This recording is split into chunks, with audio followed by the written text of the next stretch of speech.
Welcome to Yahoo Finance Live. I'm Julie Hyman alongside Josh Lipton. We're here at the New York Stock Exchange, and we're bringing you what you need to know as of 3 p.m. Eastern. We start with the Biden administration cracking down on chip exports. New tightened restrictions will prevent companies, including NVIDIA, from selling advanced AI chips to China and dozens of other countries. The move, aiming to close perceived loopholes in export controls announced last year. We're looking at what it means for these tech giants as the stocks come under pressure. And investors are reacting to third quarter bank earnings. Goldman Sachs seeing profits decline 33% from a year ago as it looks to turn around from its failed push into consumer banking. It's another story, though, at Bank of America, where profits are up 10% from last year, getting a boost from higher interest income and a strong performance from its Wall Street unit. And we're also getting a read on the consumer. Retail sales coming in hotter than expected in September, rising 0.7% month over month.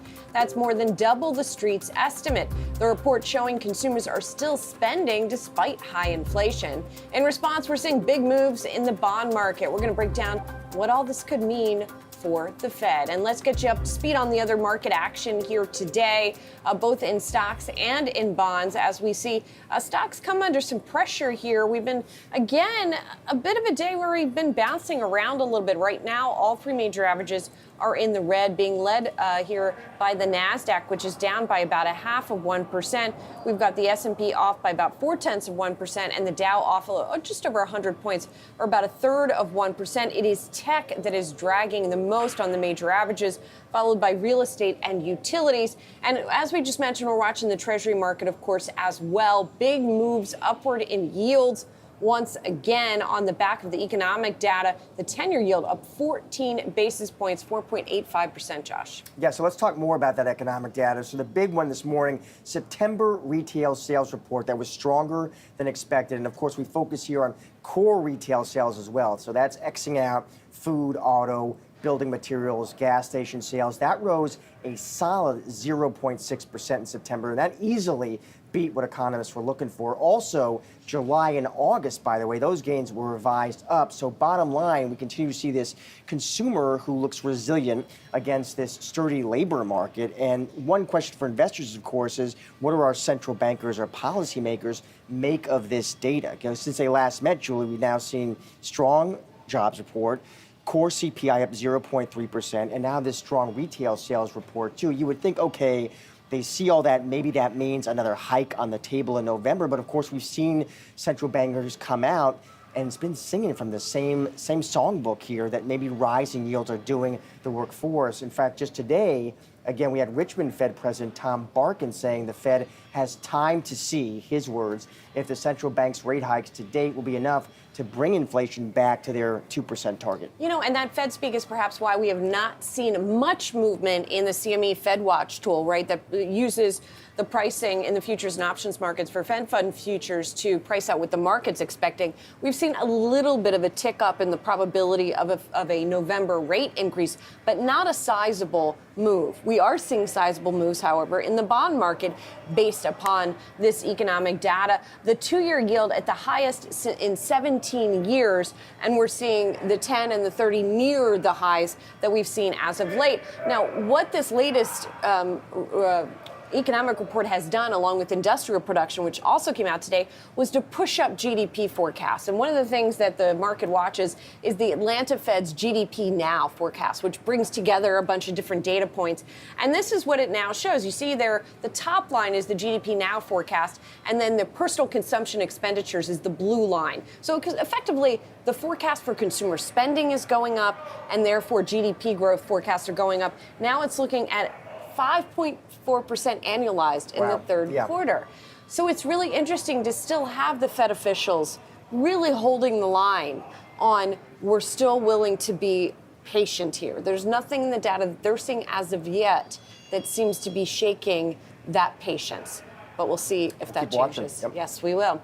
All right, chip stocks under pressure following the announcement of tougher rules on exports to China. The Biden administration expanding its curbs to prevent China, as well as Iran and Russia, from getting the upper hand in AI technology and potentially using it to strengthen their militaries. Joining us now is Stacey Rasgon, who's Bernstein Research senior analyst. And Stacey, it's good to see you. I can think of no one better than to help us sort of figure out what this all means. And you were doing that in your note that you put out today in the wake of this being released, trying to figure out what the effect is going to have. Like, what's the bottom line? What do investors need to know?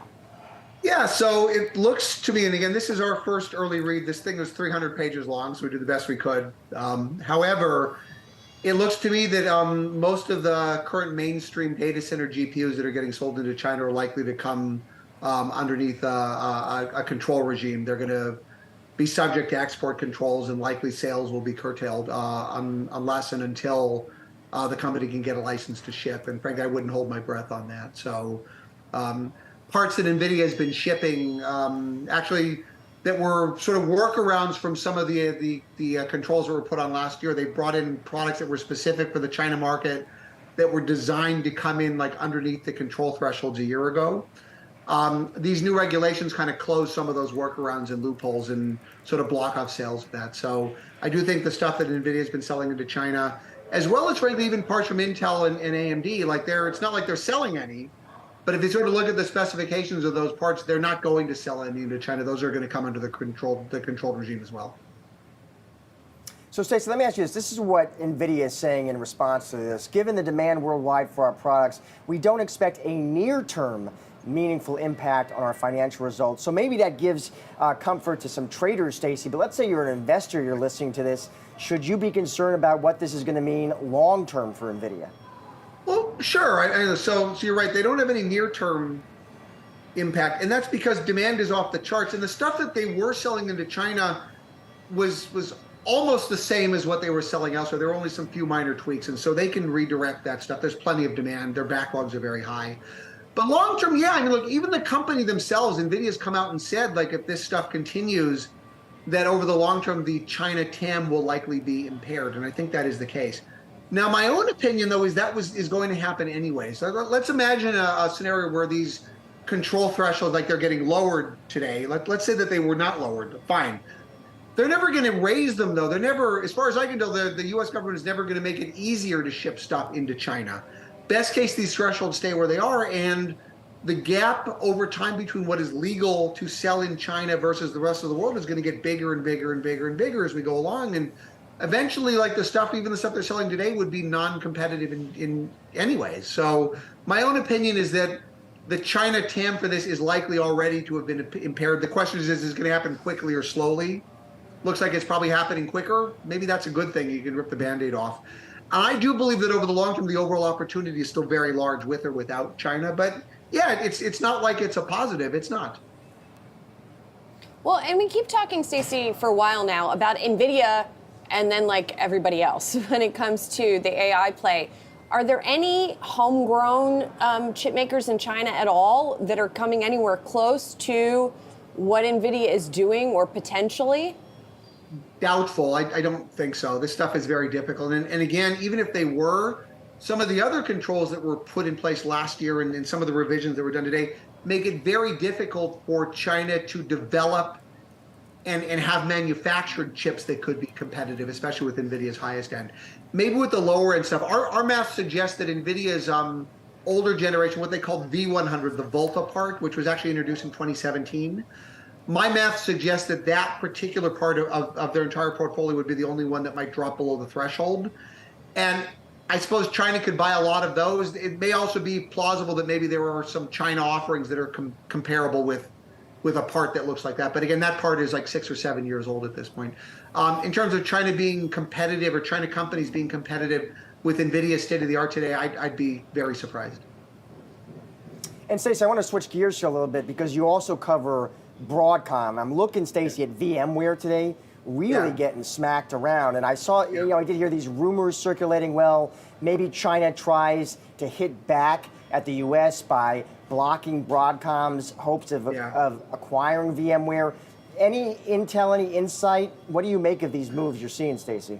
I mean, no particular insight. There's some chatter going around today that maybe the Broadcom-VMware deal is being caught up, politically in China, and it may get delayed. So that's some of the, again, these are just market rumors that are floating around today. It's possible. I mean, the rumors that were floating around a couple of days ago was that China SAM, or the regulatory body, was about to approve it. So I don't know. We'll see. I do like Broadcom. I love the VMware deal. I really hope they close it. I like Broadcom with or without it. With it though, I think it's a great deal. It's hugely accretive, both to revenues and margins and earnings and free cash flow. Broadcom though, even without it, is a great stock. And if they've got, I mean, it's a cash machine. Margins and free cash flow generation are best in class. They've also got an AI story. Actually, in my coverage, there's only 2 companies that are seeing real meaningful dollars from AI, is NVIDIA and Broadcom. So I like Broadcom as well. And if you'll note today, I think VMware stock is probably down more than Broadcom stock is. And there's a reason for that. Right, makes sense. One of them has more to lose if the deal doesn't go through, I guess, is the implication. So in the background of all of this, what's going on with China, the back and forth over this deal is, of course, earnings season is coming, right? We're going to start to hear from these companies. You've mentioned 2 of them that you like. What would be sort of the thing that you should say that you're pound the table by going into earnings within your coverage universe? I mean, our top picks are still NVIDIA and Broadcom, but neither of them report for a little while. They're a little later in the earnings cycle. Right. This is an overhang that's going to be over NVIDIA, but at least we can get some color on this. And like I said, my guess is at least for the, for now, at least numbers for NVIDIA are likely to continue to go up as this demand rolls out. So I do like NVIDIA. I've sort of given you the 1-second pitch on Broadcom. I like Broadcom as well. This is one where their core business last quarter got a little weaker. I mean, their enterprise spending is weak. They're not immune to that. But the AI story is strong. It's actually bridging the gap. So they actually lowered their kind of core business outlook, but the AI piece was enough to bridge it, so they didn't lower numbers. They think the AI story next year is actually stronger than they thought. If you sort of back out what that implies for the core business and the current numbers, the core business assumptions are very, very modest. And then if they actually can close VMware, I think it's hugely accretive and it's not numbers at all. The stock is relatively inexpensive even without all of that. I like it a lot. Dr. Stacy Rasgon from Bernstein Research. Thank you, Stacy. Always great to see you. You bet. My pleasure. House Republicans continue their quest to elect a speaker after the historic ouster of Kevin McCarthy. Jim Jordan facing an uphill battle now in securing the 217 votes needed to win House Speaker. Jordan's nomination coming after House Majority Leader Steve Scalise dropped out of the race. Here to discuss the latest is Semaphore domestic policy and politics reporter Joseph Zeballos-Roig. So, Joseph, let me start there with Jim Jordan. You think he's going to be able to secure the 217 votes he needs, Joseph? Does he throw in the towel? What do you think happens next? So that's a $1 million question that's now flowing through Capitol Hill. As of now, we have been told by Jordan's office to expect at least one more round of speaker votes today. That could come later this afternoon or early evening. It's hard to tell. I think that a lot of the Republicans I just talked to, Republican lawmakers and aides, they were surprised by the extent of the opposition against Jordan. One member told me, Representative Kevin Hern told me that he had expected up to 18 Republicans to vote against Jordan. Ultimately, 20 voted against. So this was actually a worse outcome than many in the party expected. And then another Republican described the state of Jordan's bid as shaky at best. So it's kind of a coin toss right now to see how much longer Jordan can go. I mean, there is definitely the case to be made that he could attempt to negotiate with some of these Republican holdouts to see if he can sway them. He has been trying to do that already. But then the other case to be made is that this is actually like a worse outcome than many expected, and that it's basically if he goes one more vote and then loses even more Republicans on the second ballot, then basically his candidacy will be in a very weak position and won't be able to recover. Joseph, how did he? I mean, it's interesting that you said one of the lawmakers was surprised at the extent of the opposition against him, because last week the guy didn't have a chance. Right? So maybe it was surprising, the opposite was surprising, that he had managed to get this many people to actually come over and vote for him. How did he do that? And what happened? What sort of crumbled here?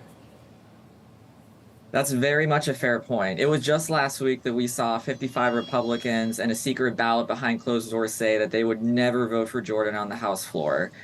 Obviously, that's been cut down to just under half. There are now 20 who are still opposing Jordan.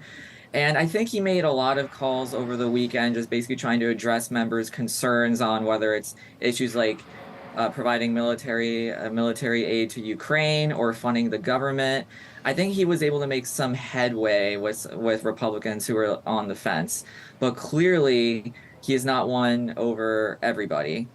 Now it's going to be a test of whether these members, many of them who have been here for many years, are able to experience firsthand Jordan as a House member. He employed many scorched earth tactics on Obamacare. He also was a key player in the 2019 government shutdown over Trump's border wall. I think it's going to be a test of whether moderates want to be beaten into submission by Jordan. I think it's remains to be seen whether Jordan can really assuage these people when I'm also starting to hear that more Republicans might actually come out against Jordan on a second ballot. And Joseph, there are of course some big issues front and center right now. War in Ukraine, war between Israel and Hamas, our border. Can the House get anything done, Joseph, without a speaker? I mean, can it function? The House without a speaker is essentially paralyzed. It can't function like the institution that, like the ordinary institution that we're all familiar with.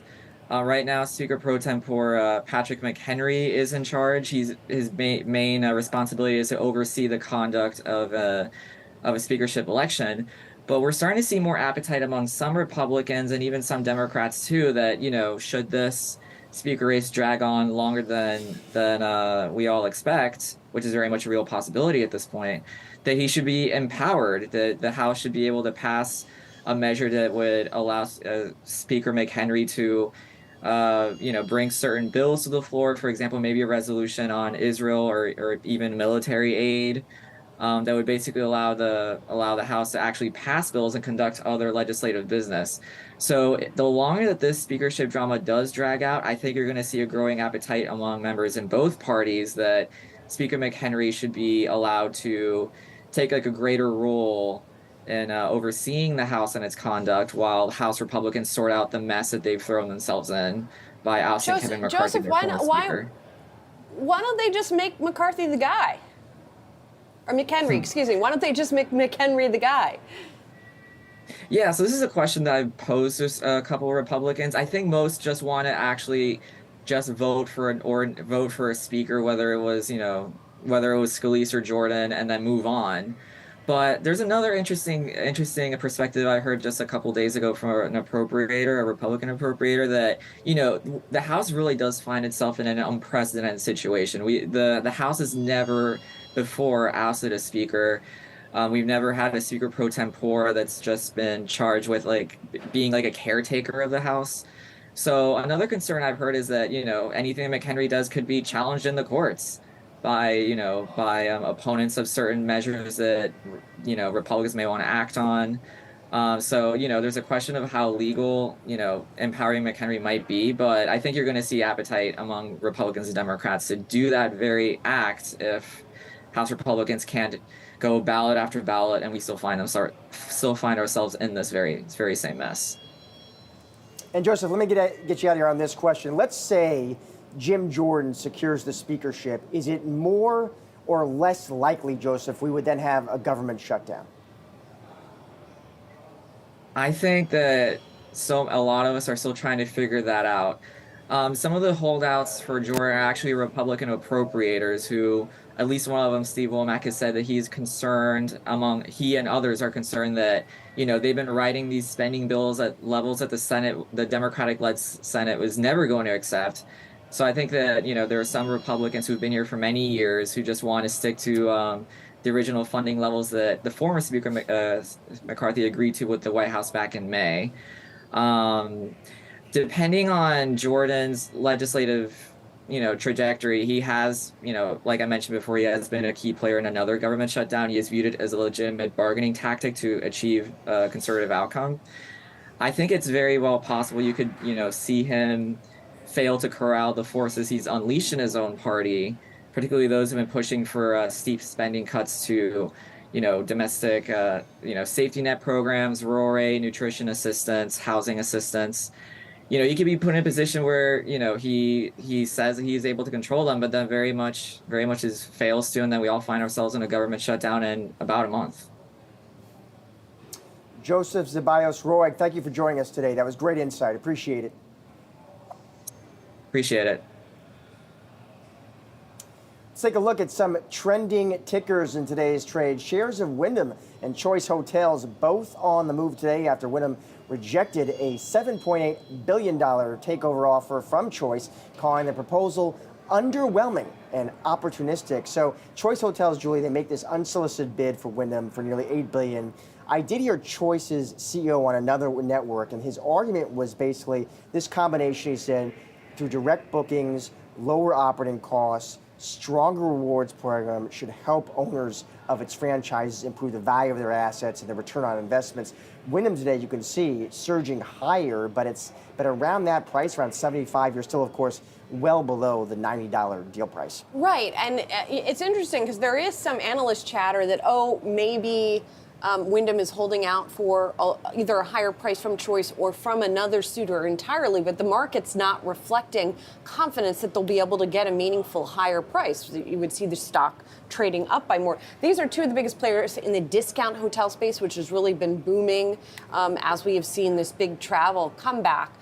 So it's interesting to see this happen. It would also be, I believe, the biggest hotel tie-up since Marriott and Starwood, although that was in a different sort of tier price-wise, you could argue. But we'll see what happens here. Wyndham has more than 9,000 hotels. Choice has about $7,500 hotels. So we're talking about a lot of hotels between the two of them. Exactly. Let's talk about Adidas, too. The company's U.S. shares, we are watching those. They're popping today by about 3.5% after the athletic apparel company boosted its guidance for a second time in 3 months, driven by a batch of Yeezy sneaker sales. Now, this news breaking after the close of markets in Europe, and so that's why we're watching these U.S. shares here today. Of course, the company was left with a lot of Yeezy merchandise after terminating its partnership with Ye, and initially had written down a lot of that merchandise, but the write-down is shrinking because they're selling more of it. So now saying their operating loss will be a little over $100 million, or the equivalent of 100 million euros. Better than what it had predicted. Better than what it had predicted. Yeah, it does sound like, in fact, Yeezy sneakers,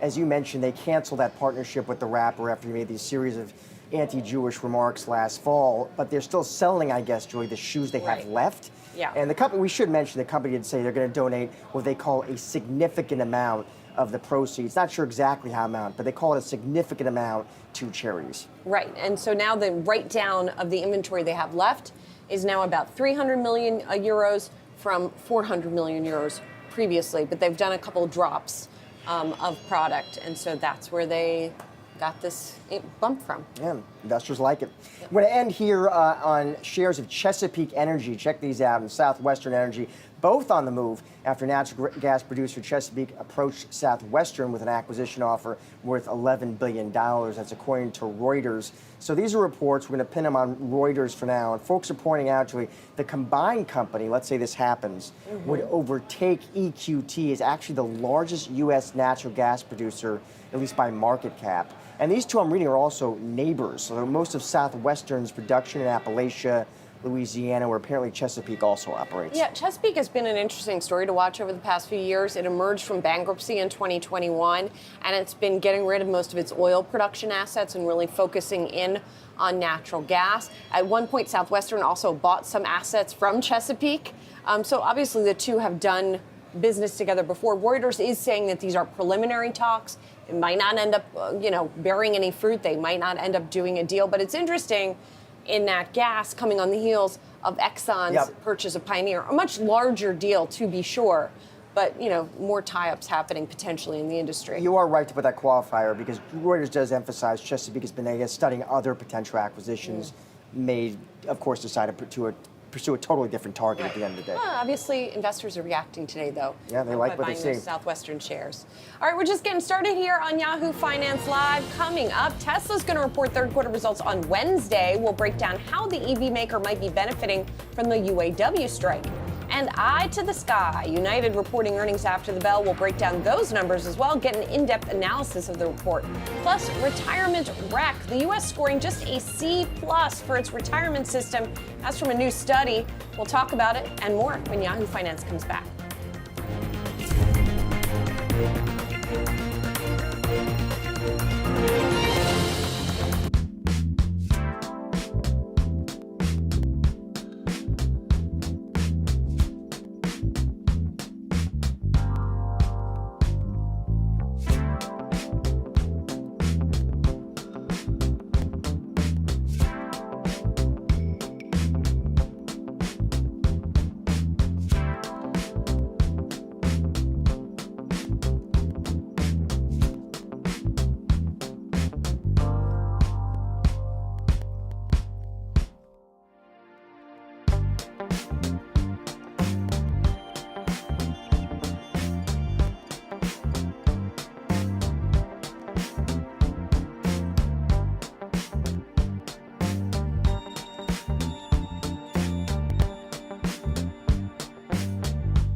Bank earnings season winding down with results from Bank of America and Goldman Sachs. Morgan Stanley rounding things out ahead of the open. That's tomorrow. Goldman Sachs reporting a year-over-year profit decline for the 8th quarter in a row. Meantime, though, Bank of America posting better than expected results, yet the tone from Bank of America's CEO Brian Moynihan was certainly less dire than what we heard from JP Morgan's Jamie Dimon. Moynihan saying the economy is slowing but healthy.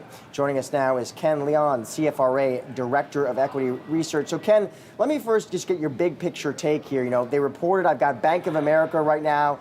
They're popping, Ken. Goldman is dropping. What did you make of the results? What did you learn, Ken, from them? Well, the third quarter for banks was going to be a challenging one, and actually results have been pretty good as you kind of measure out the economy, health of the consumer, commercial loan activity, and even in terms of asset management. So all these areas actually look very stable. There still are other clouds in the picture for the large banks, particularly on tighter bank regulation.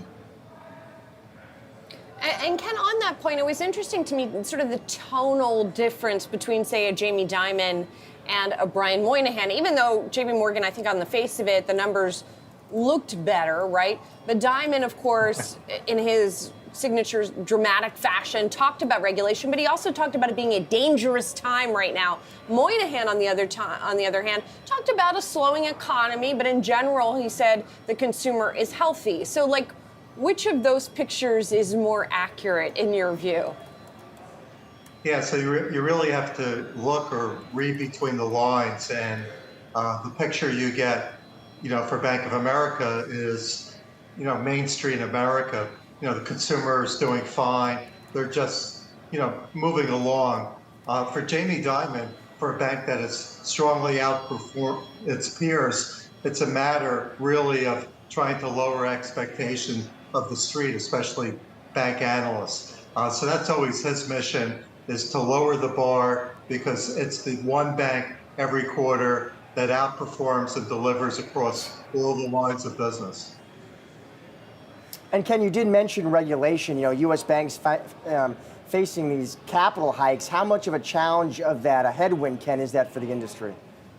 Yeah, it's kind of top of mind, but not anything we're going to get closure this year. There are several proposals. One very technically called Basel III Endgame, which basically means the capital reserves have to be possibly raised anywhere from the high teens to 25% for some of the large banks. And then the regionals, those above $100 billion of assets, are going to be more tightly regulated.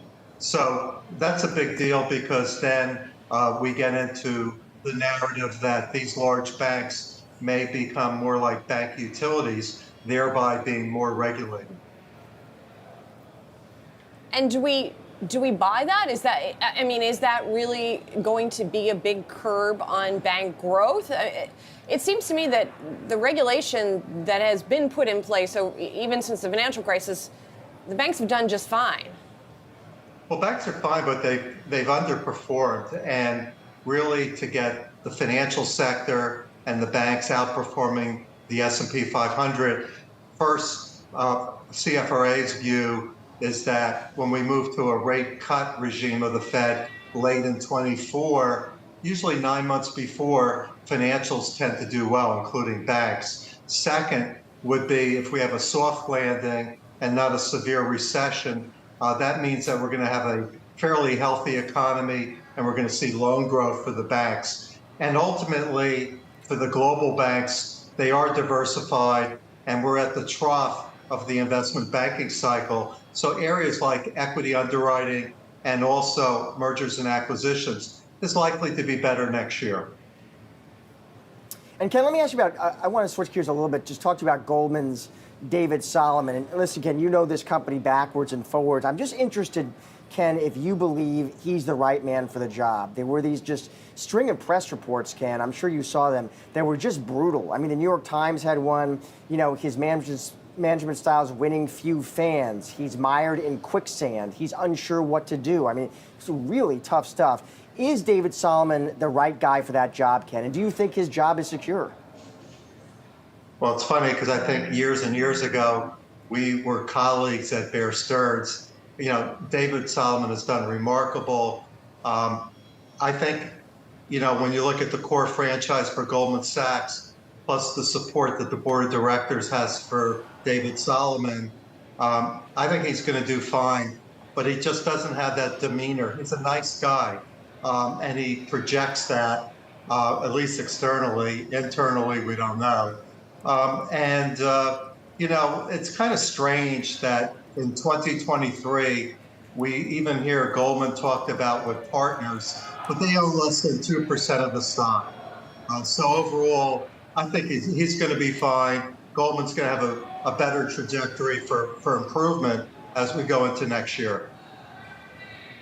And then one of your top picks is the aforementioned JP Morgan. I guess, like you said, Jamie Dimon's going to Jamie Dimon and sort of say things aren't so great. And then they'll come out and knock it out of the park every quarter. Is that just kind of what we can expect?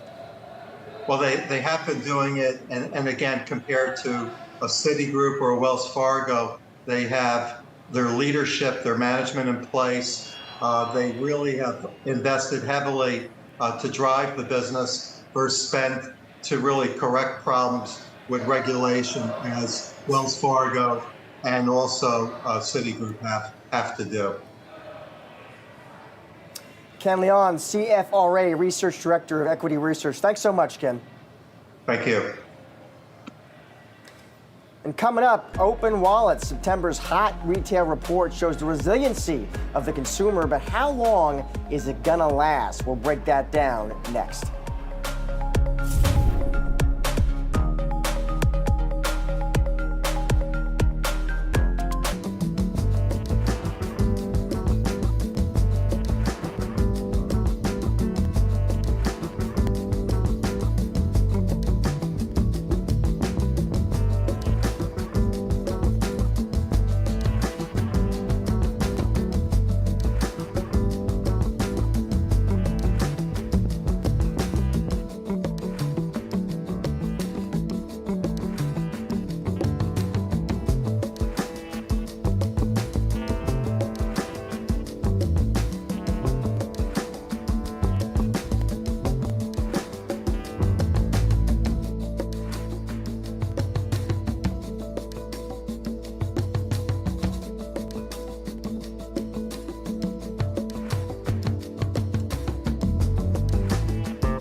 Markets under pressure here with less than 30 minutes to the close, and tech is the worst performer. Jared Blickry is on the floor of the New York Stock Exchange with the details. Jared.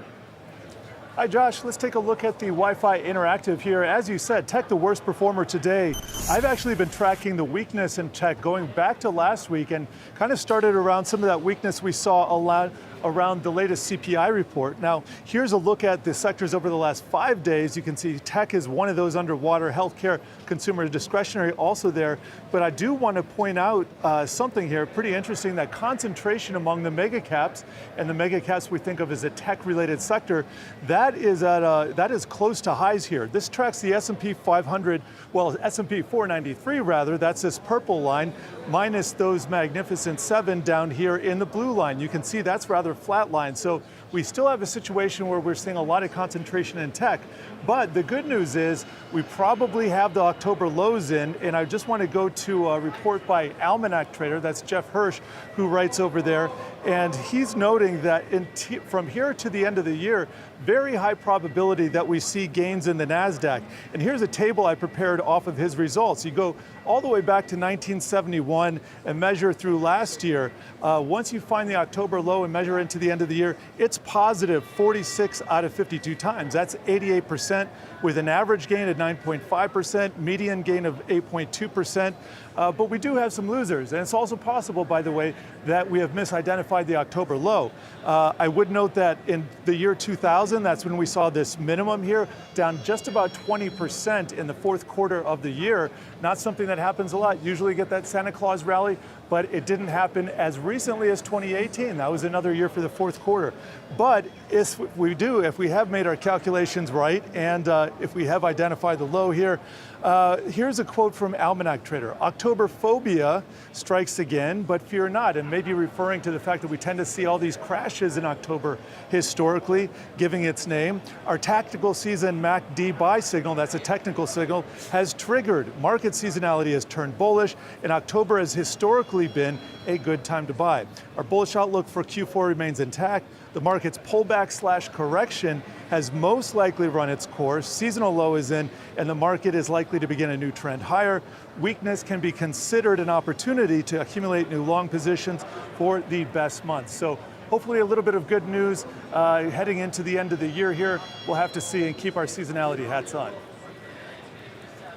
Yes, we will. We'll see what ends up happening. I guess people maybe believe in seasonality after the September we had as well.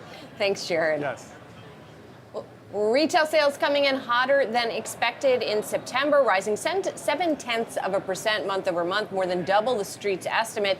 The report showing consumers are still spending despite high inflation. Treasury yields moving higher on the news, with the 10-year yield topping 4.8%, now at 4.85%. For more on the consumer and how spending is affecting the economy, we turn to Laureen Gilbert, CEO of WealthWise Financial. Laureen, good to see you. So we are getting all this news that seems to indicate the economy is going well. The GDP now forecast from the Atlanta Fed's up now to 5.4% for the third quarter. Is this good news for investors? Well, yeah, if we look at the retail sales and we break it down even further, what we see are people are spending a lot of money eating out. So where restaurants have increased their prices, people are still going out to eat and absorbing those costs. And we're also seeing people buy online retail, like Amazon, let's say. So people are still spending a lot of money. But if we really look at the consumer, we think that there are some cracks coming. And that's because when we look at consumer credit, even though overall consumer credit is down year over year, 3.8%, where we've seen it increase is on their credit card debt. So revolving credit has gone up year over year 14%. So while the other component has gone down, the revolving debt has gone up substantially. And now we have student loans being due, and we're seeing unemployment numbers, while they've been low, creeping up. So we feel like there is this fulcrum that's going to happen, probably around 4% on unemployment numbers, where we start to see the consumer finally pulling back. Hasn't happened quite yet, but we think it's coming. Lorraine, how do you think the Fed is thinking through this economic data? You know, since they last met, you got that blockbuster jobs report, beats expectations, core CPI is up 0.3%. Now you have this strong retail sales number. I mean, you might think, okay, central bankers would be believing that another hike's on the table in November. But on the other hand, Lorraine, we've had a number of policymakers come out and say, you know what, these rising yields are doing the job for us. How do you think Jay Powell is thinking through these economic reports? Yeah, well, as they've said, they're going to continue to look at the data. And like you said, yields have been going up. They've been creeping up and, in fact, doing that job for them. So I see a rate hold, not a rate hike. I think we're in a holding measure right now, and I think that's going to be extended. And what's happened, and the reason why those yields have been going up, is that we've seen this push of expectations of a rate cut go from March to July. So with that, we're seeing the yields increase. So what in effect, it's the bond market repricing. And so that's hurt as we've tried to increase duration, but we think that that story still holds, that we've got to increase duration as we get to this point where eventually we're going to see the benefit of longer duration and those higher yields. What do you think is the ceiling for yields then, Maureen? Hard to tell any kind of ceiling, but what I will say is that we've seen the repricing. We continue to buy into that. And knowing that what we're seeing for the future, in other words, the next decade, are outsized returns in the bond market. Whereas money has been flowing to money markets, and that's certainly understandable, yielding over 5% in a money market versus your bonds have been, in fact, losing money. But if we move forward from here, what we see is a much greater opportunity in the bond market than we see in a money market. And that's where the flows should be going, even though they've been going to money markets. Any opportunities on the equity side right now, Laureen? Do you see any good areas right now there? We do. We think that small cap exposure is a very good opportunity, and that's an area that people historically have had a lower concentration because of the volatility. But with the gains that we've seen in large cap, mega growth stocks, we haven't really seen it on the small cap side. We do see those opportunities there. And not as much in the developed international markets, but more in emerging markets, that as well is an opportunity. And then finally, I would say on the value side, given relative value to growth, we see opportunities on value over growth. Laureen Gilbert, thank you so much for joining us today. Thank you. And coming up, Tesla is in focus. We're going to break down what you need to know ahead of the EV maker's Q3 earnings report. That's next.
Tesla is reporting its earnings tomorrow after the close of trading. All eyes will be focused on margins after it reported low delivery numbers and cut prices earlier this year. A lot has changed since the last earnings call, with the UAW walking out on the big three automakers here in the U.S., and many saying the strike will benefit Tesla, including Ford's executive chairman. Toyota, Honda, Tesla, and the others are loving this strike because they know the longer it goes on, the better it is for them. Let's bring in Dan Ives, Wedbush Managing Director. Hey, Dan, good to see you. You are bullish on Tesla. Great to be here. You know, we've heard a lot of rhetoric that the strike is going to be good for Tesla. And I guess I'm trying to figure out exactly how that is going to play out and whether we're going to see it in the numbers. I mean, look, it's good for the long term because the biggest competition was coming from Ford, GM, Stellantis in the U.S. And that's why it's really been a champagne on ice moment for Tesla relative to this. But clearly, look, they have their own challenges that they're trying to navigate. But the UAW torpedo has really been a disaster for Detroit. Wait, but so explain this to me, because why, in the long term, why is it so good news for Tesla? I mean, eventually the workers are going to come back. Eventually, I mean, whether it's a week or even a month, and they're going to start churning out cars again that are going to compete with Teslas. So it feels like, isn't it more of a temporary hiccup than anything more profound here? Yeah, Julie, I mean, that's obviously a great point, but I think the bigger thing is what the deal ultimately looks like, what the cost intakes are going to be for GM Ford. Do they have to raise prices $2,000, $3,000, $4,000? That's a huge advantage for them relative to Tesla and others. And I think that's really been the frustration here. Just as Mary and Farley are building this EV transformational strategy, the UAW really comes with a deal that is, you know, what I view as just not feasible, just given the business model. Well, Dan, first of all, I don't know where you are, but I love that backdrop. All of a sudden, I feel like I want to just grab a couple margaritas with you, Dan, and just hang out. But let's talk Tesla. Tomorrow, what are the key metrics, Dan, you're going to be watching? You know, is it margins? Is it deliveries? And what are you expecting on those bogeys? Yeah, and Josh, great to see you. Look, from a margin perspective, with these price cuts, they've sacrificed margins for volume. So the big focus is going to be 17% gross margin, the auto gross margin ex credit. That's the line in the sand. And then does Musk formally put a flag up there and say the price cuts are basically done? Because that's the problem here, is that once you start going down these price cuts, the fear is you just continue to go down that same road in 2024. And it's very important that margins drop out this quarter. So, Dan, so let me ask you, though. I mean, you're right. Elon Musk has not been shy about this. He's playing a volume game, and if it means sacrificing profit margins, so be it. But in your opinion, Dan, you know the company, you followed it for a long time. Do you think the price cuts are over? We think about 95% of them are over. I mean, there could still be some price cuts down the road, but I think in China, they're going to really have to stop these price cuts, because ultimately then it's a race to zero, right? And I think that's, even though this has been the right poker move to get to this point, I think going forward, they have to sort of hold the line in the sand. Because if they continue to cut prices and margins continue to tread lower, that would probably be what I'd say is probably the biggest bear case, in which clearly a macro that's not roses and rainbows. Speaking of something else that investors are watching that they're not necessarily hearing what they want to hear on is the Model 3 refresh. You talk about this in your note, too, as being another area of focus from the call. What do you want to hear from Tesla? What do you think you're going to hear from Tesla on the Model 3 refresh? It's really about demand. In other words, are you starting to see demand that upticks on the Model 3 refresh? Price points $10,000, $12,000 higher. That's key, especially in China. You know, when you look at the refresh, and look, China's the hearts and lungs of the Tesla growth story here. I think the other focus to Josh's question is going to be Cybertruck. Do they kind of talk about production, any sort of targets? When does production start? When do deliveries start? And this is what I view as a very important call for Tesla. Dan, I was just going to go there, so you're leading me right to it. On the Cybertruck, Dan, when do you expect that to come rolling off? When do you think that's going to hit? How much do you think they're going to charge for that? What's the price point? And what really do you think demand looks like for the Cybertruck? Well, I think demand looks super strong. I mean, we'll call it pre-orders. I mean, obviously some of those could churn, but that's going to be upwards of 1 million, right? So I do think there's demand for 500,000-600,000 even off the bat. I think price points 65, 70,000. I mean, when you even look at some of those Rivian price points, I think it's going to be in that category. I think production starts by Halloween, early November. Deliveries start this quarter. And then, going into next year, Street wants to see call 40, 50,000, potentially higher. And that's important to the broader Tesla story to show that you could talk the talk, walk the walk in terms of the production side. Say for me again, Dan, what you think the demand is going to be for the Cybertruck? Look, I think overall demand is for, when I look at over the next few years, 500,000 to 600,000, in terms of what could be. So this is something on a steady state that could be 6-figure unit per year, but it's all about production. I mean, look at what we've seen with Rivian, right? Production has been the issue, not demand.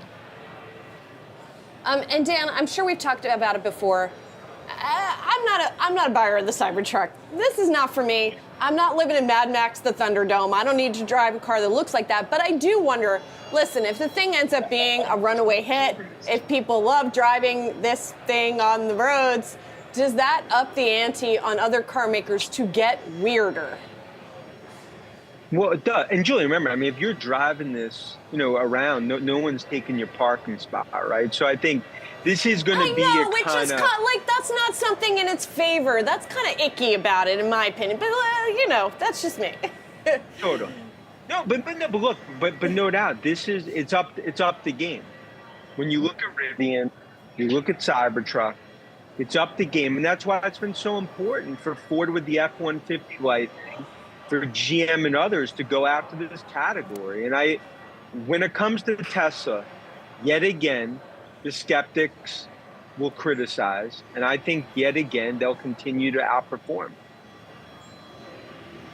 Well, we will see. We'll find out tomorrow night, at least, the latest data point for the company. Dan, we'll let you get back to getting some sun over there or having a margarita. Josh is going to fly out and meet you. Dan Ives, okay. Great to catch up with you as always. Thanks.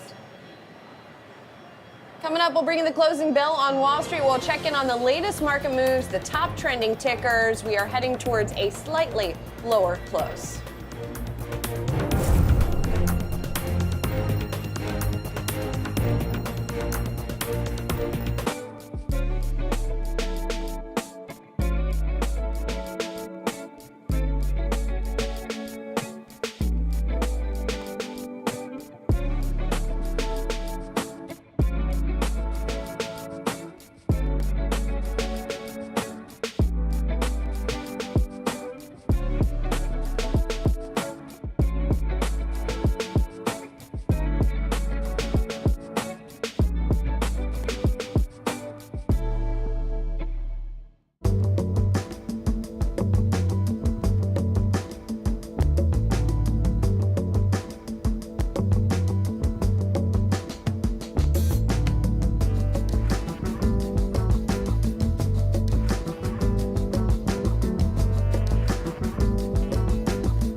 heard the closing bell on Wall Street, so let's do a quick check of the markets here.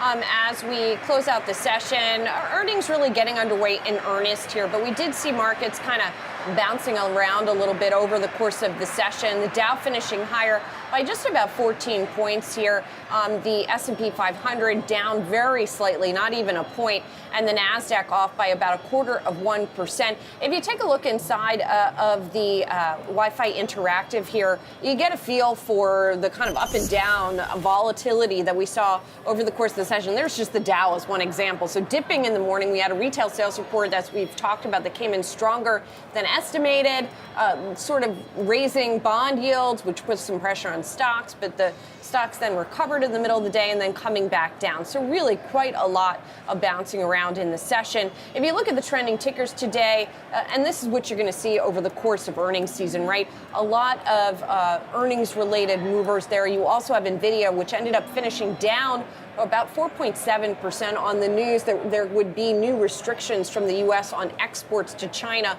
and that it would affect some NVIDIA chips. Goldman Sachs out with numbers, those shares falling by 1.5%. Bank of America on the flip side up 2.3% following its earnings that beat estimates. Johnson & Johnson, we're going to get to more on that in a moment after that company came out with numbers as well, down 0.9%. So those are some of the earnings highlights. And then finally, want to leave you just quickly here with the groups on the move.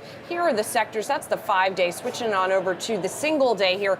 Energy, the best performing group on the day, followed by materials and financials. Real estate, tech, and utilities under pressure here. But again, Josh, a lot of moving around over the course of the day, which was kind of interesting here when you look at what was pushing stocks. Yeah, Treasury yields popping there, as you noted, in stock, and then stocks pulling back here. Again, I think just these economic reports we're getting, Julie, it was jobs report, and then we get the retail sales report, much stronger than expected, and maybe convincing, of course, investors that, yes, the Fed really meant it when they said it. We're staying higher for longer here. Yeah, staying higher for longer, even if we don't raise at the next meeting. All right, let's get to some other movers we are watching, and we want to start with one that also had to do with earnings. That is Bank of New York Mellon, out with a beat on the top and bottom line. While deposits slid for the quarter, executives on the earnings call said that deposits are likely to moderate going forward. In other words, they're not going to be falling by the same pace. This is a similar situation to what we saw with Charles Schwab yesterday, where deposits are still falling, but this rate of decline is slowing, and that maybe there's some sort of trough that investors are looking for when it comes to deposits here. The company also says its assets under custody or administration were $45.7 trillion at the end of September. That was actually down a little bit from the end of June. So it's not just sort of consumer deposits, it's also its assets under management or under custody. But you can see that well in the green. I think you nailed it. I mean, the key here does seem to be the bank is saying total deposits, yes, they dropped 5% in the quarter, but then execs on the call seem to indicate that, yes, this is likely to stabilize going forward. I think that's what investors really clued in on. Also, they did reaffirm the growth targets in 2023. Yeah. Moving on, Goldman Sachs points to a potential 20% upside for Dollar Tree. Analysts upgrading the discounts toward a buy from neutral and boosted the price target as well. The firm noting it sees strong earnings growth potential driven by gains in market share as sticky inflation reels in low and middle income consumers. So Goldman now fans, actually not just of Dollar Tree, which say, but actually the fans of Dollar Tree and Ollie's Bargain Outlet. They go to buy on both those names, Julie. It seems like what they like here is a couple things. They like the value offerings, they like the easier comps, and they like what they see as attractive valuations. By the way, they also downgraded BJ's Wholesale to neutral, saying other names look more compelling in their universe. You can see some of the pops there. You know, it's really interesting to me here because on the one hand, there's been this thesis that these various discount retailers would benefit during a time of economic weakness, and yet they're all down year to date, including Dollar Tree, which you can see is off by 18%. So much for that kind of phenomenon helping things here.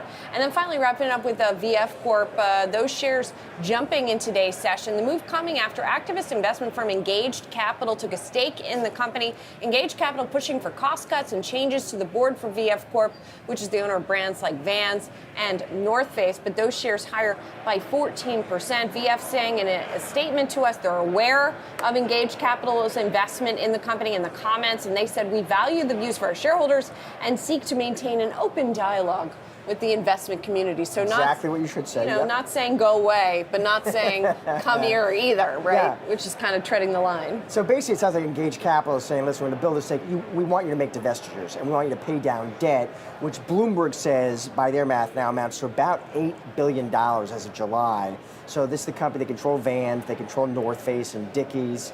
They did hire this new CEO over the summer as well, as we're dealing with this kind of softer sales growth. Yeah, exactly. And then there's another earnings-related mover that we're watching. That is Johnson & Johnson. The share's down a little less than 1% on the day. That's after it topped analysts' expectations for earnings and revenue in the most recent quarter. And by the way, this is the first quarter the company's reporting since completing the separation from its consumer health spinoff, Kenvue, in August. Here with her key takeaways from the results, Yahoo Finance health reporter Anjali Kamlani. So, Anjali, what stood out to you? Well, Julie, I think you hit the nail on the head. Definitely the first look at what Johnson & Johnson looks like alone, away from its consumer sort of buoy that we've seen over the years. And definitely a strong quarter, beating on all fronts, but definitely some overhang of the opioid litigation. That's something that analysts continue to watch, what that potential impact could be for the company. Meanwhile, there's also a new overhang with the Stelara being on the Medicare drug pricing negotiation list for 2025. So that's two fronts which have caused just a little bit of concern for investors. 2025 also being the year that the company has a goal to reach $57 billion in drug sales. So we'll see how that all pans out with the introduction of biosimilars for Stelara as well that year.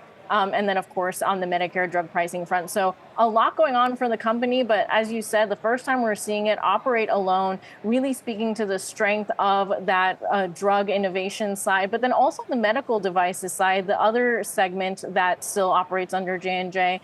Strong for sure, but then also pulling out of some orthopedic sectors. Definitely seeing some of that, not necessarily, new for the medical device space. They do see their ups and downs. And we've also seen some impact from GLP-1s, which potentially could also have some spillover, even though in recent months we've seen that kind of pull back. So really broad thoughts here on just what I saw and what sort of the takeaway was for the day. Anjali Kamlani, thank you so much. And we have United Airlines out with its earnings just moments ago. The share's off by 3%, although I have to admit I'm struggling to see why initially. The company did come out with its forecast for earnings that are affected by the shutdown of flights to Israel. So that could be the source of what's going on here. The company said its fourth quarter adjusted earnings per share will be $1.50 if the ban on flights to Tel Aviv lasts until December. The estimate for that is $2.10. So I guess that is why the shares are trading down. Otherwise, the numbers for last quarter looked relatively strong. But again here, the company said if the Tel Aviv ban lasts until October, it'll be $1.50 in fourth quarter numbers, which would still be below. So in other words, it looks like the fourth quarter forecast is what's to blame here. Seeing it in real time while I was reporting the numbers. Just to sum up some of the other numbers as well, third quarter adjusted earnings per share, $3.65. That's about 30 cents above estimate. So last quarter, relatively strong. If you look at other metrics like passenger revenue per available seat mile, that came in above estimates as well.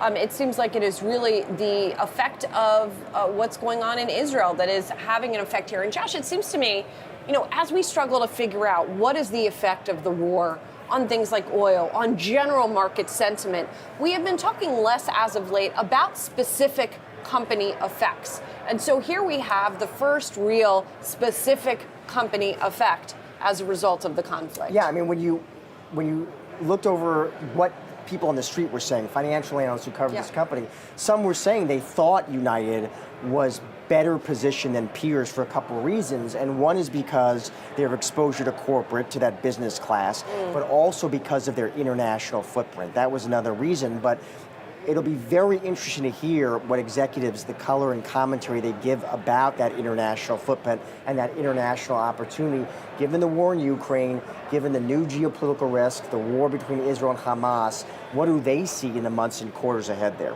Yeah, it is. They'll be getting a lot of questions about that on the conference call, to be sure. It's interesting because I'm not seeing in the press release itself the focus on this quarter. So I'm going to keep digging in here, figure out what exactly is going on. All right, keep digging. We're going to take a quick break here. Coming up, more on United's Q3 earnings report. We're going to get in-depth analysis with an industry expert. That's coming up next.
Shares of United Airlines are under pressure right now, about 4.5% down after reporting earnings, but more importantly, reporting an outlook that is affected by a shutdown of flights to Tel Aviv and Israel during the war. The company saying that its earnings per share for the fourth quarter will be about $1.80 if that Tel Aviv flight suspension lasts through October, or $1.50 if it lasts through the end of the year. Both of those numbers, by the way, either way, they are lower than the average analyst estimate. Let's talk more about these United earnings. For that, we turn to Mike Boyd, president of Boyd Group International. Mike, it's good to see you.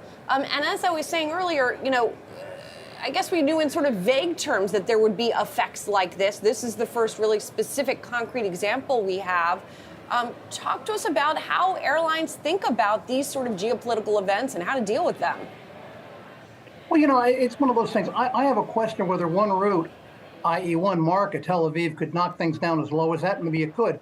But it's a good indication of how geopolitical issues can have an effect. Like, for example, U.S.-China market used to be 6 million people back and forth, or more, 8 million. It's down to like less than 500,000. Geopolitical issues can affect the airline unexpectedly. but it's also coming at a time when fuel prices are up and are going to stay up, and now we have labor costs going up. So I think it's natural for United to say the fourth quarter may not be as rosy as we might have expected originally. So, Mike, so geopolitical risk is one issue that United is calling out here, the suspension of flights to Tel Aviv, but higher jet fuel costs, another one. How does United navigate that challenge in the months ahead here? Well, you know, they're the best in the business of pricing, and they know how to they know how to manage, the value of their seats. That's one way. But you can't do much when, the price of Go Juice goes up 20% in a month. You've got to accommodate that, and that means that maybe this, $1.50 per earnings might be $1.25 next time around, only because the costs have gone up. United didn't have a lot of control over a lot of that, but if you take a look at the way United is run, they can absorb it.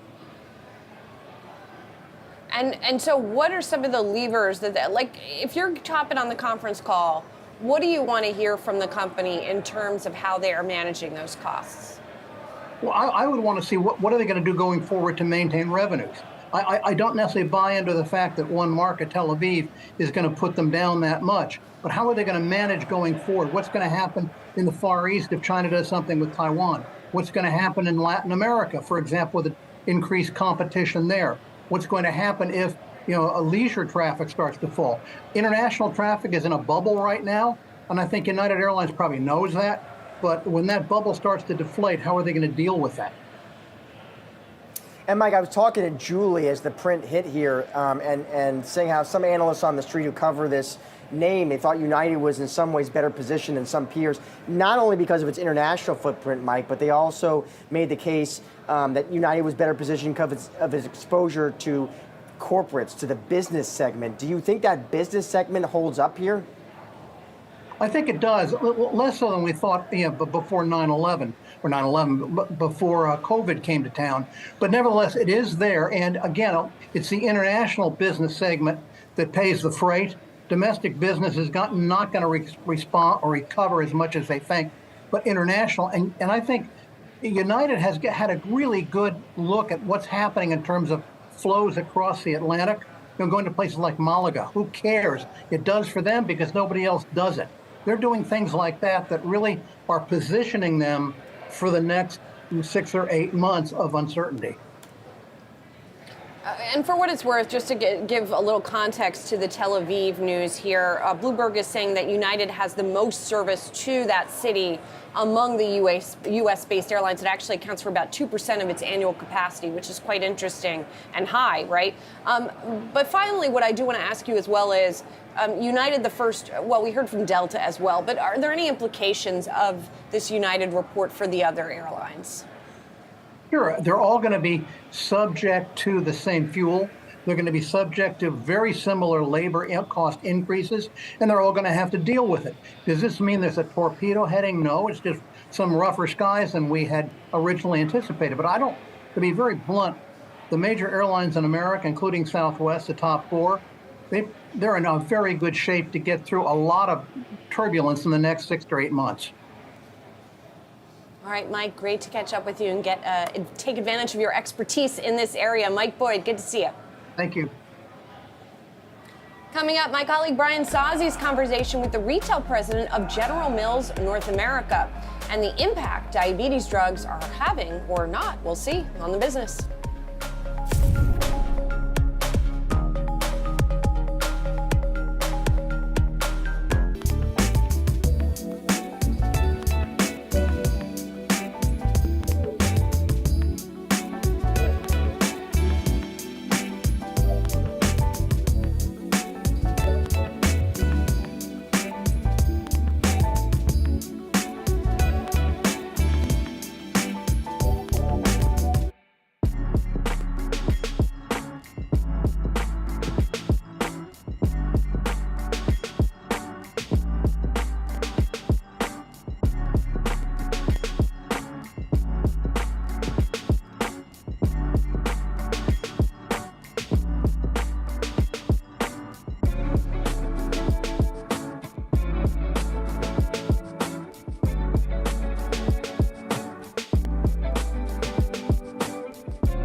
Taylor Swift making music history today, announcing she's going back on tour after a 5-year break. Pre-sales for her upcoming tour kicked off yesterday, but a surge in demand caused Ticketmaster's website to freeze or even crash altogether. There's so much fanfare around the summer that has been Taylor Swift. The Philadelphia Federal Reserve mentioned the impact that her tour had on the economy. Jersey sales for Travis Kelce up 400%. His podcast hit #1 on the Apple charts, all because of Taylor. Taylor Swift for Taylor Swift. Taylor Swift for Taylor Swift. Taylor Swift is breaking the internet again.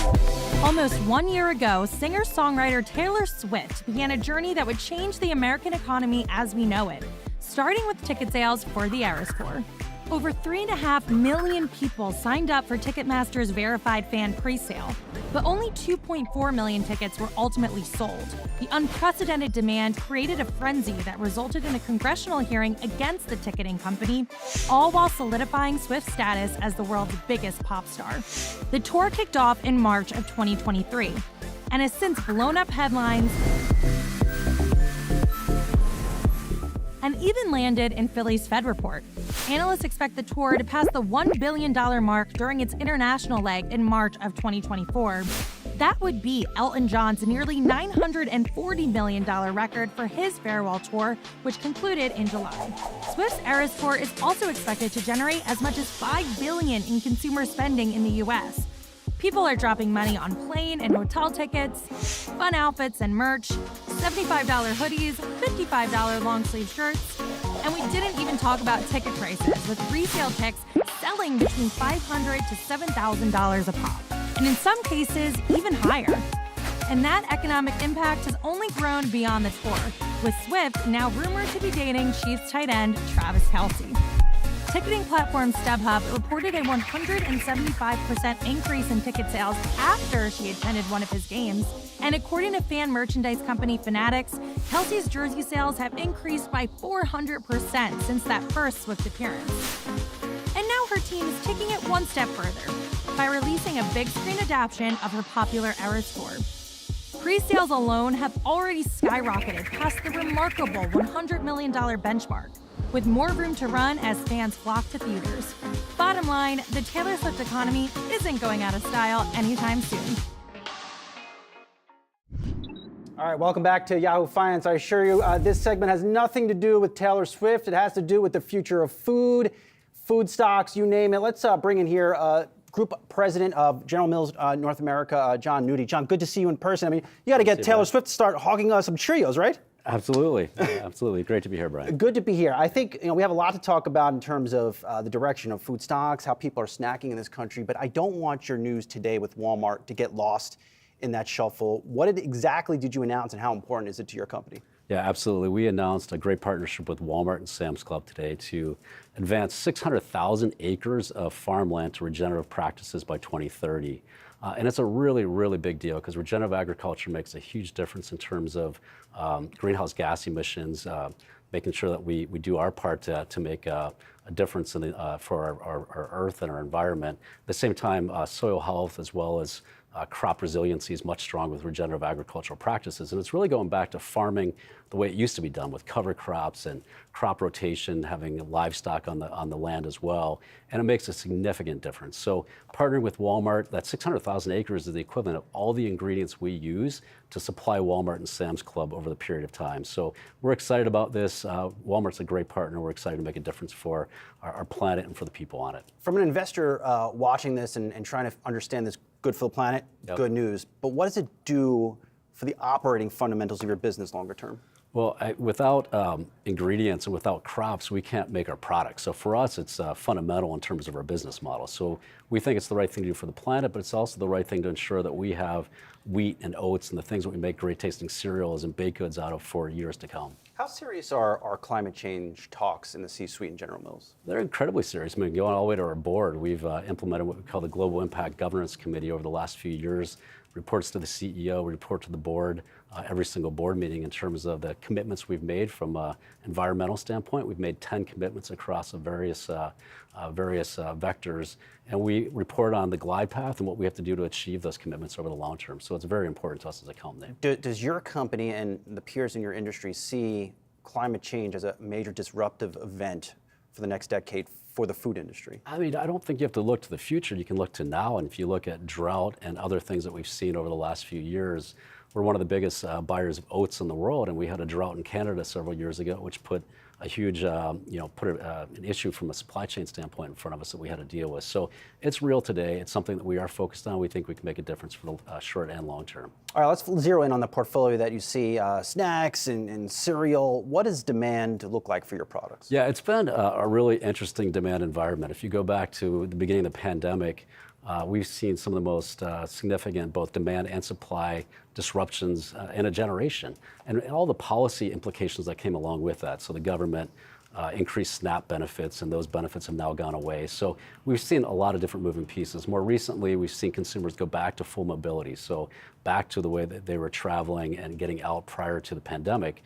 I think this past summer, TSA numbers would say they're actually above pre-pandemic levels. So when consumers were at home more, that was good for our businesses. They're back out at restaurants and moving around. Obviously, that's a bit more challenging. At the same time, the economy is a little bit more challenging today. So as a result, when we see that, we see value-seeking behaviors, and some of that is, shopping different channels. Some of it is moving down into private label and products like that. But ultimately, it also moves people from restaurants back to in-home. So there's been a lot of moving pieces. And as a result, we're kind of in the long tail of all these disruptions working their way through. So volume's been a little bit softer the last few months, really for the entire food and beverage industry. As we exit this calendar year and get into the next one, we expect to be back to a more normal environment. It's strange, John, because we got recently a very strong jobs report. We continue to get some good reads on the economy, but bottom line is, are people just going hungry? Does that economic data not reflect the realities you're seeing in your business where that family of four just can't afford to buy a box of cereal? There are no doubt that there are plenty of families that are challenged right now and are seeking these or exhibiting these value-seeking behaviors. Again, we see that play out across multiple vectors, and that's something that we address for sure. At the same time, we do believe that there's some pantry destocking that's going on. If you think about during COVID, a lot of people filled up their pantries, they filled up their freezers, and they're working their way down. Also, food waste. I think the fact is that almost a third of all food is ultimately thrown away. Consumers become a little bit more efficient and economical by watching their waste as well. So we think consumers are paying attention to their pocketbook, and as a result are exhibiting some of these behaviors that are making it a little bit challenging from a demand environment, but at the same time we understand how consumers are hurting and why they're doing these things. Staying on the thread, John, of things being weird, normally when the world gets volatile, like we're seeing now, you know this, they go and they pick up shares of General Mills, shares of PepsiCo, Conagra Brands, consumer staples. They're known for cash flow, dividend yields, you name it. But there's been a lot of focus on weight loss drugs and how that is going to impact demand for the snacks and cereals you. So I'll put this question to you. I put it to PepsiCo last week. I put it to Conagra. Are you seeing consumers pull back because they're pumping themselves with these drugs? Yeah, we would say it's a great philosophical debate. And if you're looking 3 or 5 years down the road, there could be an impact from these weight loss drugs. We'll monitor these drugs just like we monitor all food trends. Weight management is nothing new in the food space. If you go back to the Atkins phase, arguably that was a bigger impact on our business. I tried that we when saw I was a lot a of teen. carbs. I can't believe I just sat Exactly. down on live TV, but it worked for me. A lot of bacon. I lost the weight. And it wasn't so good for the cereal category at the time, but we adapted and we overcame that. So we'll pay attention to it for sure. What I can tell you is just by the sheer numbers today, it is not having an impact on the food and beverage business because just not enough people are using it. It's expensive. Insurance doesn't cover it in most cases. And there's a lot to learn. I mean, I saw a fact recently that a third of all consumers that tried it didn't make it even a year on the drug. So we'll see. We're taking it very seriously. We're studying the long-term impacts, and we'll adjust. We can introduce smaller packaging sizes. We can. Well, that's what I wanted to, how do you adjust? Yeah. We've heard some players in packaged food think about re-engineering ingredients. Do you shrink the packages?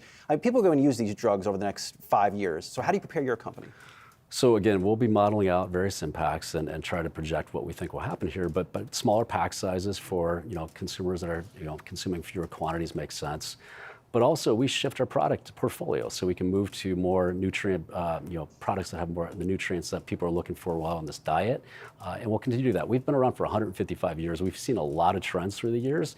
Weight management is evergreen. And whether it's GLP-1s or Atkins or keto, we're going to see something come along and we innovate. So we're a great industry when it comes to innovation.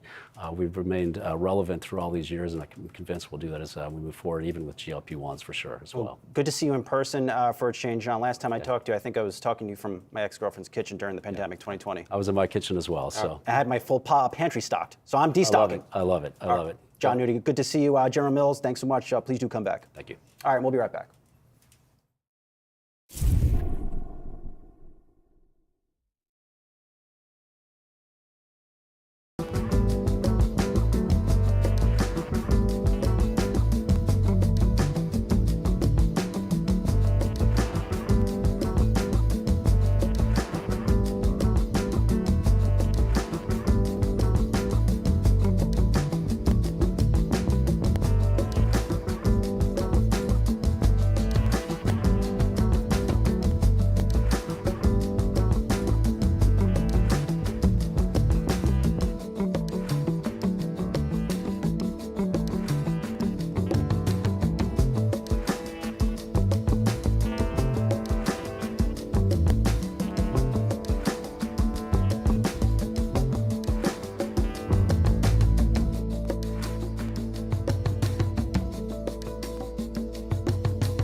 Goldman Sachs analysts and top executives from across the technology, media, and telecoms landscape are gathered in San Francisco for its annual Communacopia and Technology Conference. Nextdoor is doing some pretty cool things on the AI front with our assistant and also with Vitality. For us, it actually starts to unleash unique data. We are the local knowledge graph, so I think the value of what we do starts to really shine forth. We're the only platform where you're finding out what's going on around you locally in real time. So with that data, we can do things like on the platform, help a neighbor compose a post in a way that is more engaging. So the assistant or the AI actually does that for you. There's lots of interesting discussion we can have around AI. So we announced just this morning Zoom AI Companion, which is our answer to how generative AI is going to be included in our platform. And there's all kinds of really cool features that come with that for our paid subscribers. There are things like Chat Compose, if you're in a chat thread and you want to be able to respond to that. There are things like meeting summaries, which after the fact help categorize and capture not only what happened in the meeting, but also the true sentiment. I think any creative would admit that AI is transformative to how they think about and how they concept new ideas. So I think it's going to be very exciting. It's still early innings, and we got to figure out how to do it right. There's a lot of hype in our industry. I think this may be underhyped. I think it impacts things at so many levels. It impacts how we interact with computers and how they seem personal. It generates how art and media is created. It's really a breakthrough in computer science, and it impacts not only the products, but it impacts how software is created. There certainly needs to be a lot of debate about AI and journalism. 57% of newsroom jobs in the United States have been lost. We're facing another wave, in this case a tsunami potentially of job losses because of the impact of AI. And these are not just jobs lost, but it's insight lost. It's important that all media companies understand the impact, but it's incumbent on the big AI players to understand their impact. We launched Intuit Assist. And Intuit Assist is really a personalized, intelligent assistant in your pocket. It's also powered by AI-driven human experts so that when you are getting assistance from Intuit Assist, if you ever need to talk to an expert, no matter what it is that you're doing, you're able to do that. So there's always a gateway to help. AI is going to change this whole industry completely. And so we're thinking a lot about how do we use AI to match people a lot better and to support the conversations that are happening. I think conversational AI is also a big opportunity because people do produce all these messages. So helping them craft those messages, make it easier to communicate, I think is something people will really appreciate as well. Welcome back to Yahoo Finance Live. I'm Alexandra Canal, joined by Praz Subramanian and Josh Schaefer. And Praz, I want to start with you because another day, another new development that EVs are not doing so hot right now. Yeah, our head of news, Miles, was talking about how whether I read the same story over again, but this time use GM. Well, in this case, GM now following Ford in the sense that they are actually pushing back production of the EV Silverado and also the Sierra EV that they're going to make at this plant in Ryan, Michigan. They said that they want to, quote, better manage capital investment with aligning with evolving EV demand. That's sort of the big thing there, evolving EV demand, potentially what Ford is doing when they cut a production shift for the Lightning. They're not seeing that demand there potentially. Maybe they're kind of like cutting supply, rethinking pricing, and maybe sort of changing the strategy. Maybe GM is seeing that as a harbinger of what they might see in the future. They're not going to stop making the truck. They're actually making it right now in a different plant, but they're not going to expand as much as they thought they were going to. It seems like being careful with where they're investing at a time where they do have the strikes ongoing too, right? Like just as far as GM only has so much money to go around, like all companies only have so much money to go around, and when you have less workers literally working for you and you're trying to think about how to be more efficient, maybe EVs just isn't the space of efficiency for these car companies right now, especially the car companies that have been creating traditional vehicles for so long, right? It's not like they're Tesla and they're cutting back on EV production. Right. So they're cutting back on all car production. They're still producing other cars. They're just saying, we got to be a little bit slower with the EV thing. And as Praska said, reminds us of our Yahoo Finance survey, right? Mm-hmm. Where people weren't that willing to move over to EVs. We were all pretty surprised by those numbers. Yeah, the demand picture, I think, is very interesting. I mean, you're seeing on your screen now, 57% said they're not likely to purchase an EV in our survey compared to 11% that were unsure and 31% that were likely. And some of the big concerns here revolves around pricing, revolves around infrastructure, driving range, another big factor there. And it makes me wonder if we overestimated how many people would be interested in EVs and, the tax credits we can get with those cars. I think that all is going to factor into it because right now with interest rates so high, a lot of volatility in the economy right now, spending a ton of money on an EV just doesn't seem top of mind for consumers. Yeah, two big things you guys mentioned. So interest rates, high prices, those are sort of weighing on demand. If you get these cars for cheaper, they'd probably sell better, right? Mm-hmm. But a big thing I think is there's a bifurcation between your Model Ys and smaller EVs and your big pickup trucks. They're more money, huge batteries. They need to be filled up with power probably more frequently, and our charging infrastructure just isn't there yet. So I think there's more concern about that, whereas a Model Y can go 300, 320 miles. You don't have to worry about charging. So I was going to ask that. I mean, traditionally, we think of pickup trucks as kind of gas guzzlers, right? Or is it the same for EVs? They take up a lot more battery, and therefore, range anxiety people, you don't want to get a pickup EV. You'd rather get a Model Y. I mean, for instance, the Model Y probably has about a battery that's probably half the size of a F-150 extended range battery. Wow. And they probably get around similar range, but the Model Y will get a bit more, right, depending on the situation. So you're basically, your efficiency is half, meaning you got to charge more. It's going to take more. It's going to cost more to fill up the battery. So it might be the fact that that use case of an EV pickup, not going to happen, or not happening right now. Interesting to see how we've shifted over the last couple of years on maybe how big that potential TAM is for EVs, right? It seemed like you go back a couple of years and it felt like it was as big as anything, right? Just an impossibly big TAM. Reminds me of my story today. It still could be, just down the line. Yeah. Maybe down the line. And it reminds me of my story today, though, too, where you don't have a lot of information necessarily on something and how it's building, so we just kind of keep pushing this TAM to be bigger and bigger. I am, of course, talking about prescription weight loss drugs in a new study coming out from Goldman Sachs saying that they think the total addressable market globally by 2030 could be $100 billion in sales. Wow. That's up from $6 billion this year. They're saying 15 million US adults could be on those drugs by 2030. That's about a 13% penetration for the US adult population of people that are not on those drugs for diabetes. Some pretty eye-popping numbers in here. Also, one of them being just the overall projection of how many people globally are going to be obese, a number that shocked me in there. Over half of the world population is projected to be obese by 2030. So that's sort of where they're building the case for these drugs are just going to be heavily used, again, as more clearance comes for them as well. I mean, the WHO noting that obesity has nearly tripled worldwide since 1975. I mean, you think about that. You think about people living longer and the access to some of these drugs. Goldman estimates that people will be on the drug for 12 months. I don't know, guys. I don't know if you think that's too low, too high. There's just mixed reporting out there on it, right? There are some reports, we quoted one in our article from UC Health that says you have to be on it forever. Once you're on it, you would, in theory, put on more weight if you were to come off the drug. So if you wanted to maintain whatever that figure is, or I'm sure there are some people, though, that would want try and do a quick fix, go on it, lose the weight, and see if they can maintain it. But I don't know how sustainable that is. Just skimming through that big report, talking about how there's there's two issues, right? People with bad lifestyle and people that have genetic disorders, right? So the people with genetic disorders, maybe it makes more sense for them to do something like this. You have poor lifestyle, come on, what are we doing here? Eat better, exercise more. You look at old pictures from the 20s and 30s.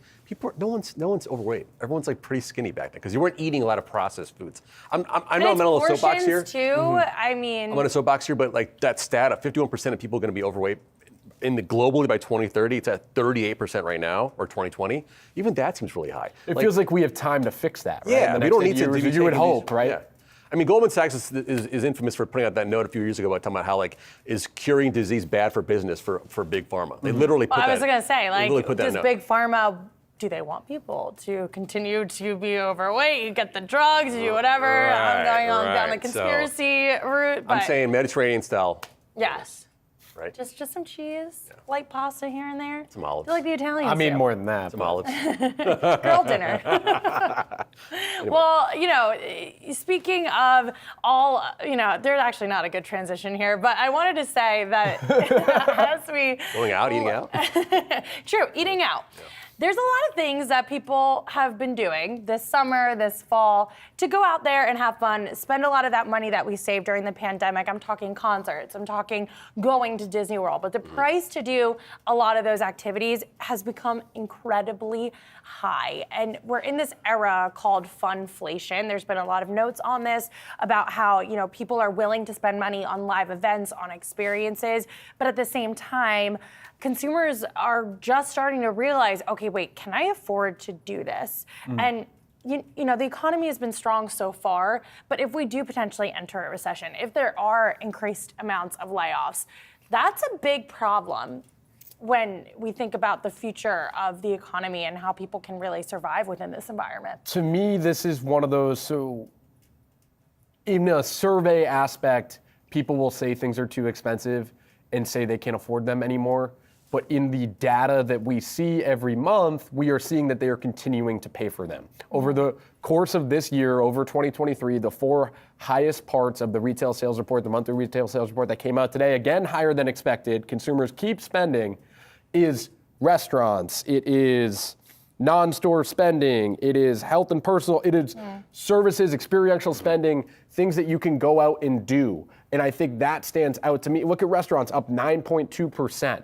So people are still going out and doing it, whether they think it's more expensive or not. it seems like for now people are still spending. Right. But it's always been sort of like having fun is expensive, right? Doing things like Yeah. travel and events costs money, can more than you want to spend usually. I think there's a stat there that says something about like for live events, prices are up 12.5% compared to 2019, so before pre-pandemic. So is this a revenge, like fun expense happening? Is it beyond what we're seeing? Is it inflated because of inflation in generally speaking, or is there more people fighting for those limited concert tickets, right? Like everyone wants to go see Taylor Swift, everyone wants to give Bad Bunny. Is that just pushing demand higher? And we're seeing that sort of happen now where we're like, there's not enough, look at housing. There's not enough supply. Well, it gets back to, too, we spent 2 years spending on goods, right? In 2020 and 2021. So I think you still aren't past peak goods, or you are past peak goods spending where it's like you have enough.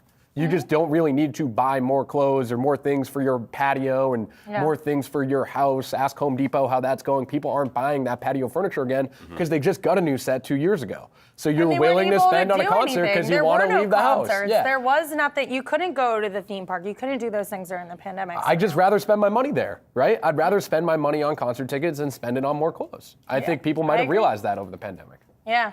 Well, that'll be interesting to track. I know I've certainly spent my money on concerts and live experiences and flights and this and that. So we'll see. See Swift in Paris. We're going. All right, I'm down. I'm saying we get a F-150 Lightning, put an Ozempic lab in there, and we also project some movies and just kind of get it all together. Amazing. I love it. Well, we're going to keep scheming on how we can continue to spend our money, but we have more for you at Yahoo Finance. Stay tuned. We'll be right back.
Good morning. This is Yahoo Finance. Big news. 3 things that you need to know. We just got the announcement. What happens now? I got a question. What does success look like? What was one of the biggest challenges that you faced? How much does that raise the odds for a recession? This phase is over. Tell me what happens to the debt ceiling. Where does generative AI, though, fit into your portfolio? Talk to us about this diversification and what investors need to know. And I think it's important. This is the stuff that gets me out of bed, fired up. What's the gateway? What's the new bridge to opportunity? Doesn't matter if it's a soft landing or a hard landing. Big interview. I can't wait. Supreme Court out with the ruling on President Biden's student debt cancellation. Right, let's turn now to some recent tech earnings. And they give you information if you watch them closely. President Bostic, President Investor Gary Gensler, thank you so much. Part of what Davos is about is sharing best practices, coming forward with ideas, and then enabling those ideas into action. And I would add that there's more to come on this. And we keep producing products that help people lead healthier lives. This is one of those rooms they use to simulate light in space. Interest rates will come down again. Figure out where your money is going now. You gotta scope that out. And the numbers really tell the story. What does all this mean for you? Keep it tuned into Yahoo Finance.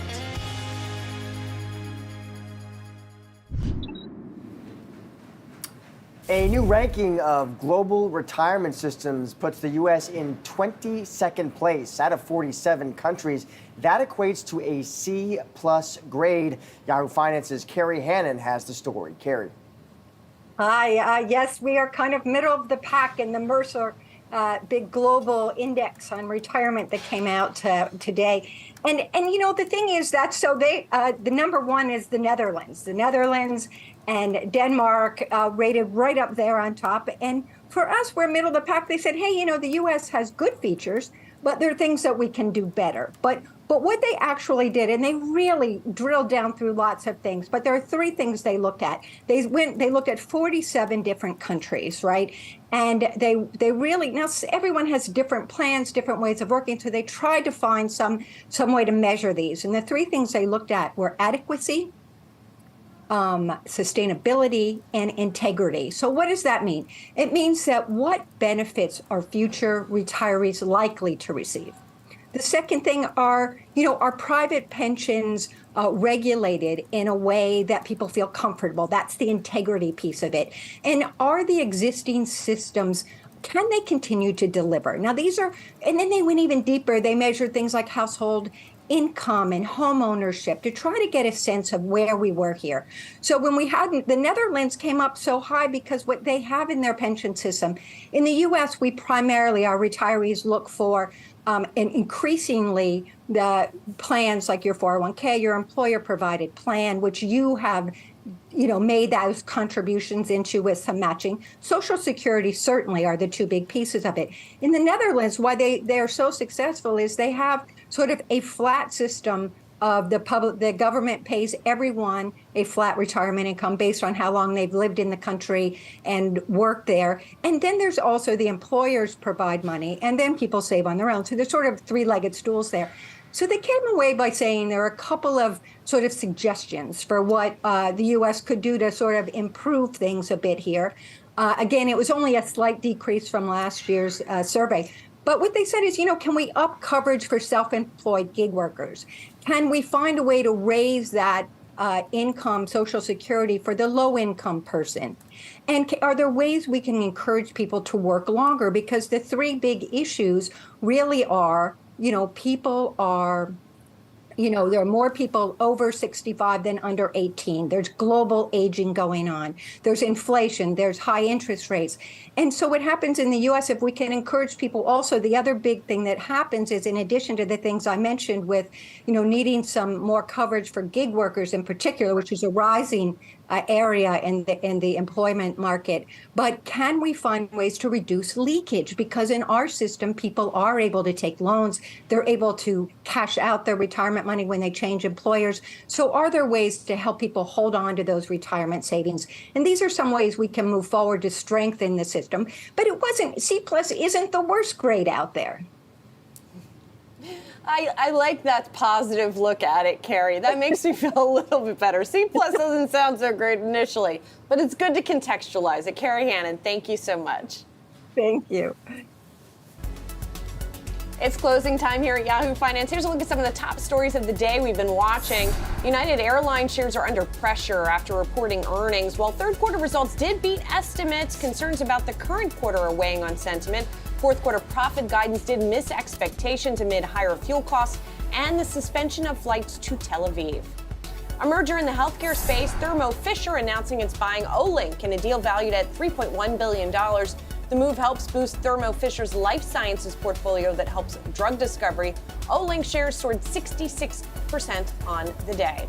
And finally, Roblox is pushing employees to get back to the office. The company CEO telling workers in a memo that they have to be back in person 3 days a week or take a severance package. It's an about face for Roblox, which previously said employees could primarily work from home. Time now for What to Watch Wednesday. First up on the earnings front, Morgan Stanley, Procter & Gamble, Tesla, and Netflix all reporting their latest quarterly results. Tesla investors will be watching margins, deliveries for the EV maker amid growing competition. Turning to the Federal Reserve, Fed Governor Chris Waller, New York Fed President John Williams, and Fed Governor Lisa Cook all expected to deliver remarks on Wednesday. Federal Reserve will be releasing its latest beige book as well at 2 p.m. Eastern. Lastly, new data on housing starts and building permits. September data coming after housing starts saw a drop in August as mortgage rates continue to climb. Well, that'll do it for today's Yahoo Finance. Be sure to come back tomorrow. We'll be here at 3 p.m. Eastern for all of your coverage leading up to and after the closing bell. It's going to be just get busier from here for earnings. We'll be ready for it. So have a great night.